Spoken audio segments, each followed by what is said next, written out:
Take away a person's salt, and you don't need a weapon to kill them. It happens quietly.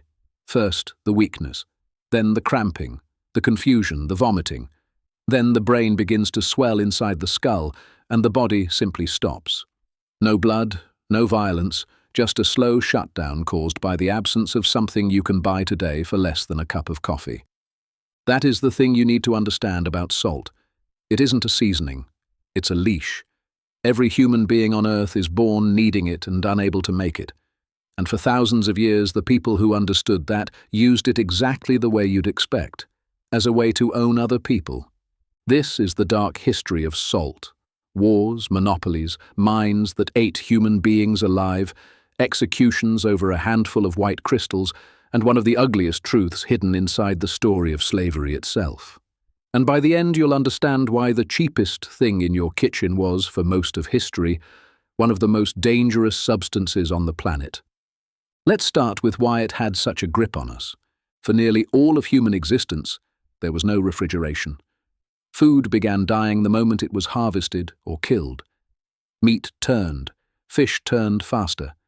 And a bad winter didn't just mean hunger. It meant watching your family slowly starve while there was nothing left to eat. Salt broke that curse. It pulls the water out of flesh, and without water, the rot simply cannot take hold. With enough salt, meat lasted for months. Fish crossed oceans. Autumn's harvest survived until spring.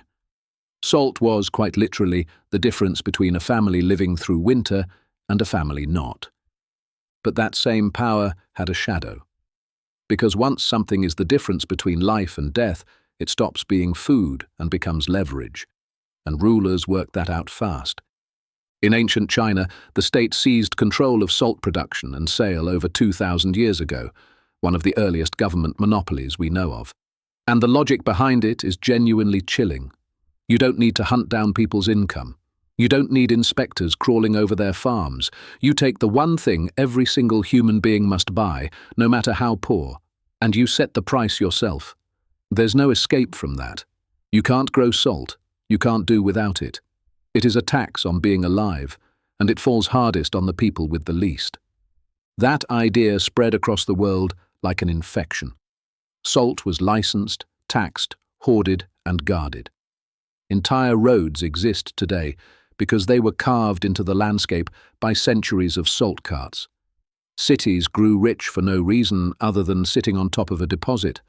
And in siege warfare, cutting off an enemy's salt supply was a recognized tactic, because you didn't have to breach the walls if you could quietly rot the food inside them. Now, let's go to the place where salt's price was paid in human bodies. Deep in the Sahara, there were salt mines where the ground itself was made of it. Brutal, sun-hammered places, hundreds of kilometers from anything green. Slabs were cut from the earth, hauled up and loaded onto camels for a crossing that killed people and animals routinely. And the work down there was done in large part by enslaved laborers. Accounts from travelers describe settlements where even the buildings were made of salt blocks because there was nothing else. No wood, no soil, no shade. Just white ground, blistering heat, and people cutting it apart until they couldn't anymore. And what did those slabs buy? Gold. In the West African trade, salt moved south and gold moved north, and at times the exchange ran close to weight for weight. Think about how insane that sounds, and then think about why it makes perfect sense. West Africa had gold in abundance and almost no salt, and you cannot survive on gold. In that world, a rock of white crystal was worth its own weight in the metal that empires kill for, because one of them keeps you alive and the other doesn't. So the golden legends of the Sahara, the fabulous wealth, the fortunes that stunned the medieval world, were built directly on top of men dying in a salt pit. And that's not even the darkest connection. When European powers built their plantation colonies in the Americas, they faced a cold logistical problem. How do you feed hundreds of thousands of enslaved people as cheaply as possible? The answer was salt. Specifically, salted fish, cheap, heavily preserved cod that could survive a transatlantic voyage in a barrel. Fleets hauled it south by the ton, and it became a staple ration on sugar plantations. The cheapest possible calories, kept edible by salt, feeding people who were being worked to death producing sugar. Sit with that for a second. The same preservation technology that let humanity survive winter was industrialized into the supply chain of slavery. Salt didn't just build empires, it provisioned the machinery that consumed human beings. And back in Europe, the same mineral was crushing the poor in a completely different way. For centuries, the French crown ran a salt tax so hated it became a symbol of tyranny itself. It wasn't merely that salt was taxed. In many regions, households were legally forced to buy a set amount of salt every year at a price the state decided whether they needed it or not. You could not opt out. You were compelled by law to hand money to the government in exchange for a mineral. And because the rate varied enormously from region to region, the price could multiply just by crossing an invisible line on a map, which created exactly what you'd expect: a huge black market run by desperate ordinary people. Not criminals, families. Women and children carried salt across borders because the difference in price was the difference between eating and not. The state's response was savage. Smugglers were fined into ruin, imprisoned, chained to the oars of galleys, and in serious cases put to death. Children were caught up in it. Thousands of people were punished year after year, decade after decade, over table salt. An entire apparatus of inspectors, patrols, prisons, and executioners built and maintained so that a government could keep squeezing money out of a substance the human body cannot live without. That's the part that should stay with you, not the exotic trade routes, not the golden cities. The fact that a state looked at a biological necessity and thought, this is how we'll bleed them. And the world's most powerful empire did exactly the same thing, much more recently, to hundreds of millions of people. Under British rule in India, the colonial administration held a monopoly on salt. And in a country that hot, salt is not a nicety. You lose it constantly through sweat, and without replacing it, you weaken and eventually die. Yet Indians were forbidden from collecting or making their own salt, even from the ocean touching their own coastline. The sea was right there. Taking from it was a crime. They had to buy it, taxed, from the people ruling them. In 1930, Gandhi went after that specific law.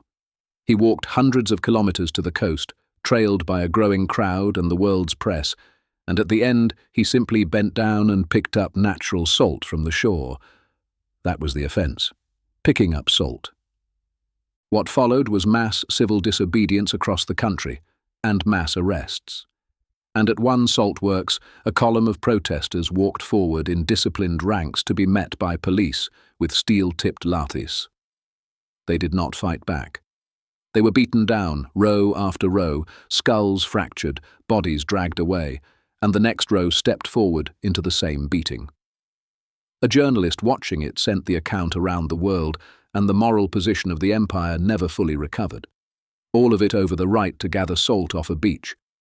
So here is the pattern, and it is not subtle. Salt is one of the most common substances on the planet. In the oceans, in rock, everywhere. It has no rarity. Its entire power came from a single biological fact. We need it, and we can't make it out of nothing. And every time someone in power noticed that, salt stopped being food and turned into a chain. So why isn't it a weapon today? Not because we need it less. We need exactly as much as our ancestors did. It lost its power the moment it became abundant. Industrial mining, mechanized evaporation, and cheap transport turned a treasure into pocket change. You cannot hold a population hostage with something that costs almost nothing. Salt didn't become safe because people became kinder. It became safe because it became worthless. And there's one final twist. The same lever pulled the other way. In the 20th century, it became clear that huge numbers of people were suffering from a lack of iodine, causing disease and, in the worst cases, permanent damage to children's brains before they were even born. The fix was almost absurdly simple. Put a trace of iodine into ordinary table salt. It worked precisely because of the thing that made salt so dangerous in the first place. Everybody buys it. Nobody can avoid it. The exact property that let kings tax the starving became one of the most effective public health measures in human history. So the next time you reach past the salt without a thought, understand what's actually in your hand. It preserved the food that made cities possible. It was cut out of the desert by enslaved people and traded against gold. It fed the plantations. It sent smugglers to the galleys and to the executioner. It helped push a nation toward revolution, and it helped break an empire's grip on a continent. The cheapest thing in your kitchen has more blood on it than almost anything else you own. If this one got under your skin, subscribe, and tell me which part you'd never heard before. We'll keep digging into the dark history, hiding inside the everyday things nobody thinks twice about.